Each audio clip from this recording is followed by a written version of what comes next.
On arrive au terme d'une petite session de 48 heures sur une belle gravière sauvage d'Alsace là. C'est vrai que ça a été un 48 heures très éprouvant. On a connu un petit peu toutes les péripéties si je puis dire.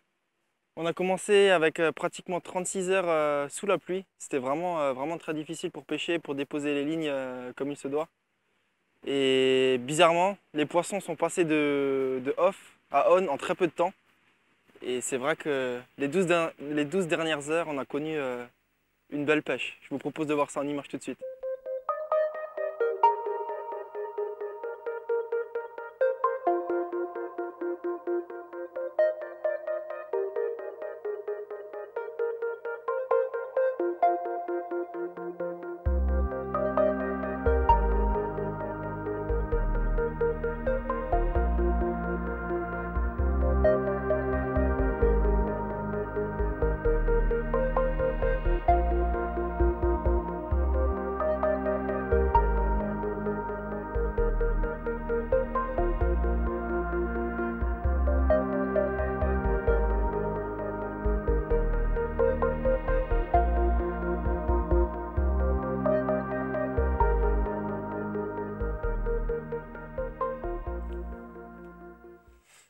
Voilà, après 24 heures de pêche, forcément on pensait que ça allait être difficile et on a très bien pensé parce que là, c'est vrai que les conditions sont vraiment difficiles, c'est le cas de le dire. L'eau elle est à 4 degrés.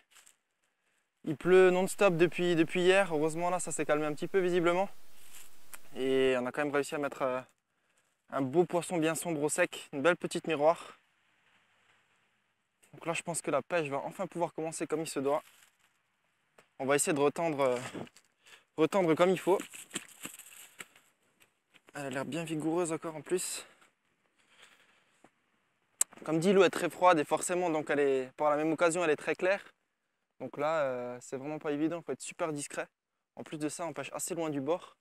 Donc c'est pas évident à gérer. Mais bon pour le moment ça porte relativement bien ses fruits. Vu les conditions, un beau petit poisson déjà. C'est un bon début, c'est pas mal. Et je pense qu'en insistant un peu et en pêchant proprement, on va pouvoir faire quelque chose de bien par la suite. Allez, on la remet dans l'eau.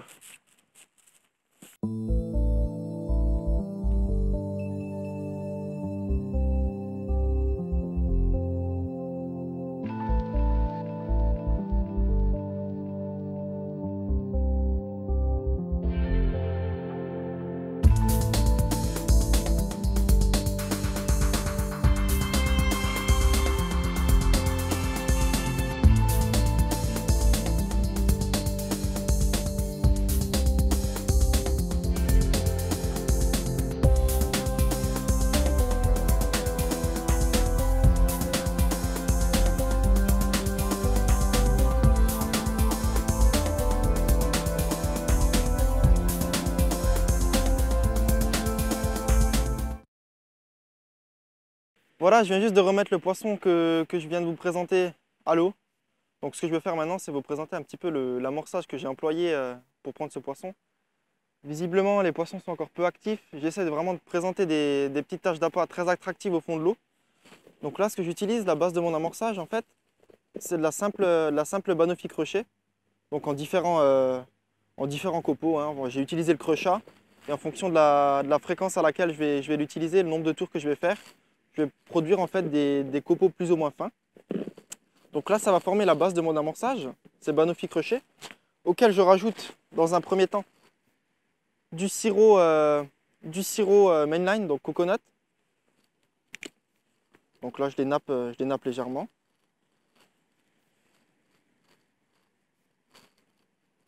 Voilà.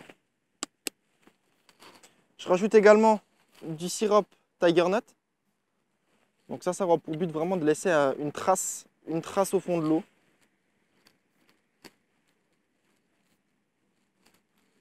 Voilà.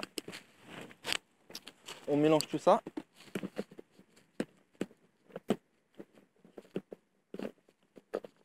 Donc là, les Banoffee sont vraiment bien nappés.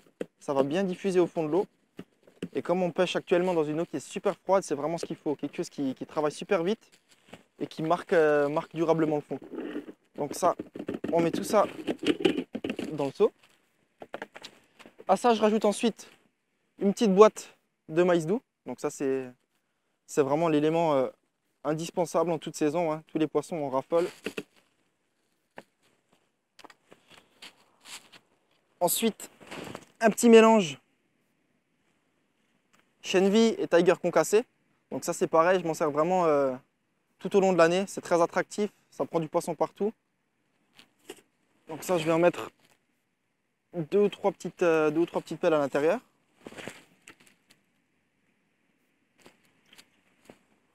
Voilà. Puis comme tout le monde le sait, le Chenvi, c'est également très huileux. Et même en eau froide, ça diffuse très très bien. Donc c'est vraiment un atout considérable. Ensuite, la petite touche, une des petites touches qui fait la différence selon moi, c'est en hiver particulièrement, c'est les maggots. Donc ça, c'est pareil, en saison froide comme ça, j'en utilise vraiment tout le temps. C'est très très attractif, les poissons en raffolent et ça permet de créer rapidement de l'activité sur le coup. Donc là, ce que je fais, j'en mets une bonne quantité à l'intérieur. Donc ça, c'est des asticots vivants.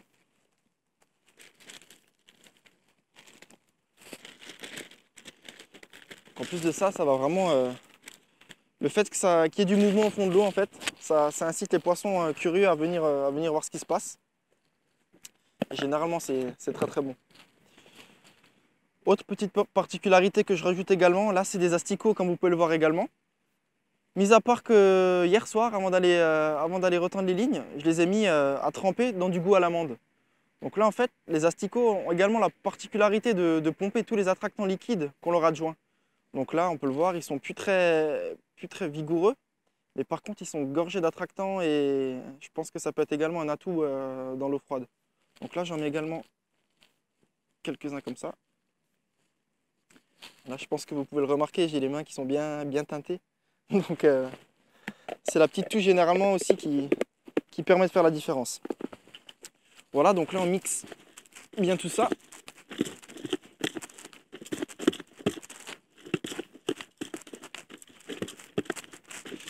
Et pour terminer, je vais encore ajouter un petit peu d'un mélange de pellets, donc un mélange de pellets Spod et PVA de chez Mainline. Donc là c'est pareil, c'est très attractif. Par contre ça contient pas mal d'huile, donc j'en mets très peu. Je vais mettre 3 petites poignées, uniquement pour apporter une petite touche supplémentaire au mix. Et là on obtient vraiment quelque chose de très attractif, qui a vraiment une bonne gueule, c'est le cas de le dire. Je pense que les poissons n'attendent qu'une chose, c'est qu'on leur propose.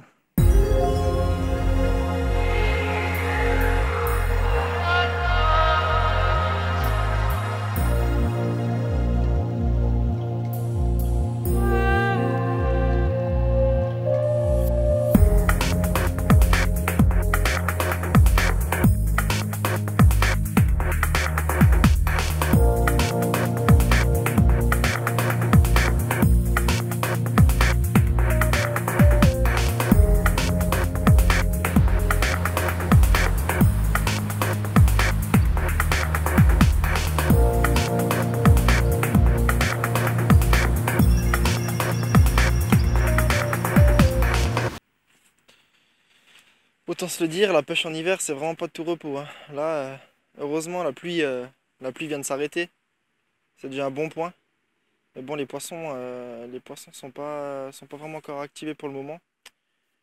Je suis passé un petit peu sur mes spots avant en bateau. L'eau est super claire. Je pêche actuellement dans des profondeurs qui varient entre 2 mètres et 2,50 m. Et j'arrive à voir vraiment mon montage posé au fond. Donc c'est pas facile. Je pense que les poissons aussi, lorsqu'ils passent sur les spots, doivent le remarquer facilement. Et donc au final, là, ce qui se passe, je pêche super discrètement en fait. J'utilise du fluorocarbone sur les moulinets, les balignes aussi sont réalisées pour la majorité en fluorocarbone. Et bon, c'est vrai que pour le moment, on a mis un beau petit poisson au sec, mais ça reste compliqué quoi. Donc là, ce qui se passe, on va aborder la deuxième nuit de la même façon, voir si les poissons changent de mode d'alimentation et se mettent à s'alimenter d'ailleurs tout court, ça serait pas mal. Mais bon, c'est compliqué. Bon, c'est la pêche d'hiver, quoi, hein. Fin décembre, faut pas s'attendre à faire une dizaine de touches en 48 heures, quoi. Donc là, on va bien voir ce qui se passe. Je reste confiant malgré tout. Je pense que une fois que la nuit sera tombée, avec un peu de chance, les poissons se mettront en activité. Et puis, on verra bien ce que ça va donner, quoi.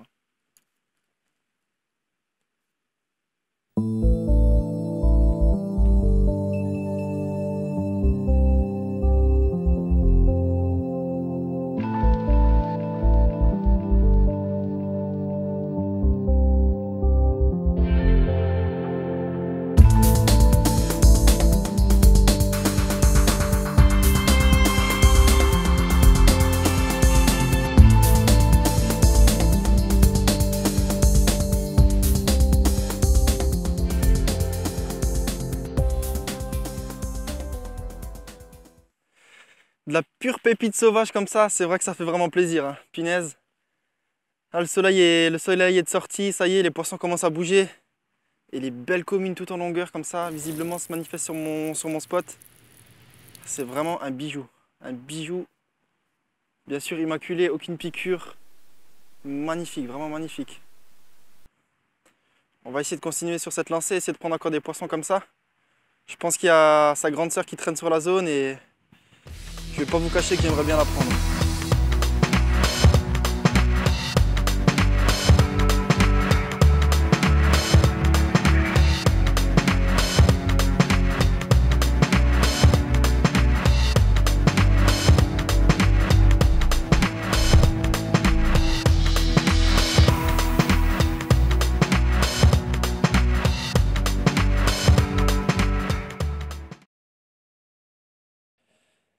La pêche commence à prendre une toute autre tournure. C'est vrai que les poissons visiblement commencent à se réveiller, mais je pense également que mon montage n'est pas anodin dans cette réussite. Alors ce que je vous propose de faire rapidement maintenant, c'est de vous passer en détail mon montage, en fait, ce que j'utilise sur mes trois différentes lignes. Alors, comme à mon habitude, il n'y a rien de bien compliqué, c'est simple, c'est solide, et puis ça tient la route. Je commence en fait par un Camo Leader Clear.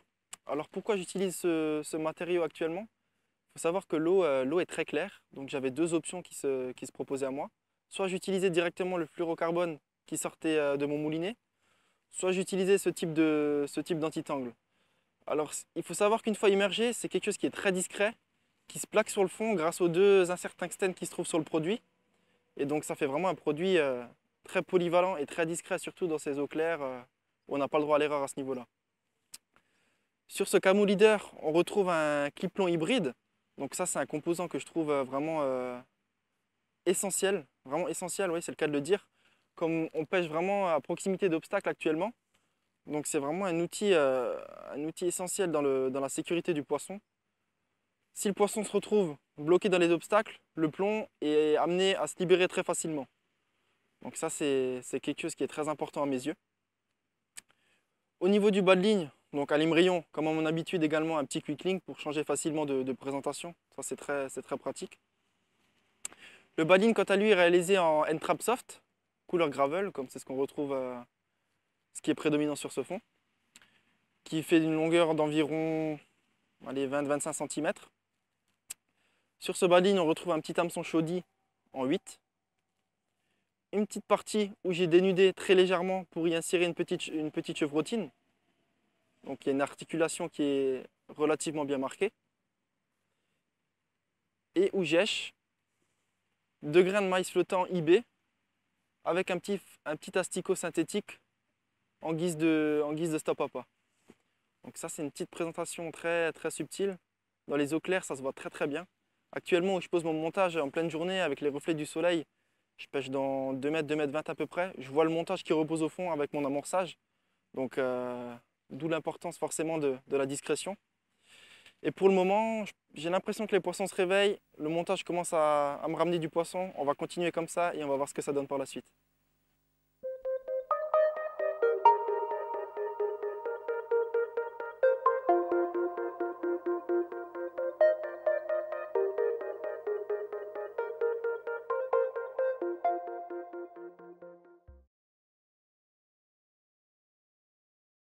Comme le dit le dicton, après la pluie vient le beau temps et visiblement les carpes aussi.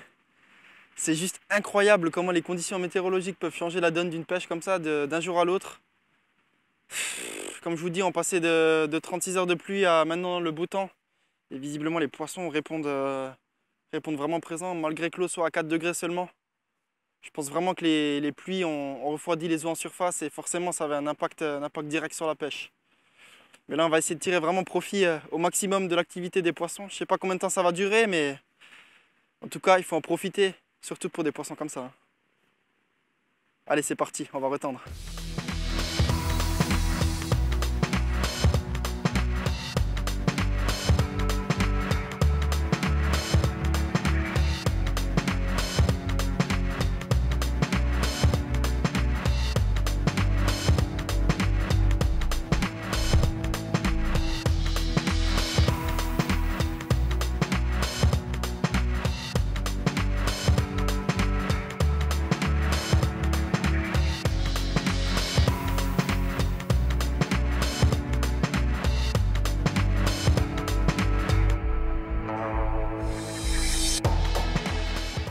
Quoi de mieux que ce magnifique poisson pour terminer en beauté cette magnifique session. C'est vrai que c'était très dur au début avec la pluie, ça refroidit pas mal l'eau et au final les poissons n'étaient pas trop actifs. Mais sur la fin, on a vraiment réussi à débloquer la situation avec des magnifiques poissons. C'est vraiment des communes qui me font super plaisir parce qu'elles sont magnifiques. Tout en longueur, vraiment sauvages, des belles couleurs bien sombres. Autant dire que cette petite gravière sauvage, c'est un petit paradis. Les poissons sont vraiment magnifiques. Et j'ai qu'une hâte, c'est y retourner. On va la remettre tranquillement à l'eau et je vous dis à bientôt sur les berges.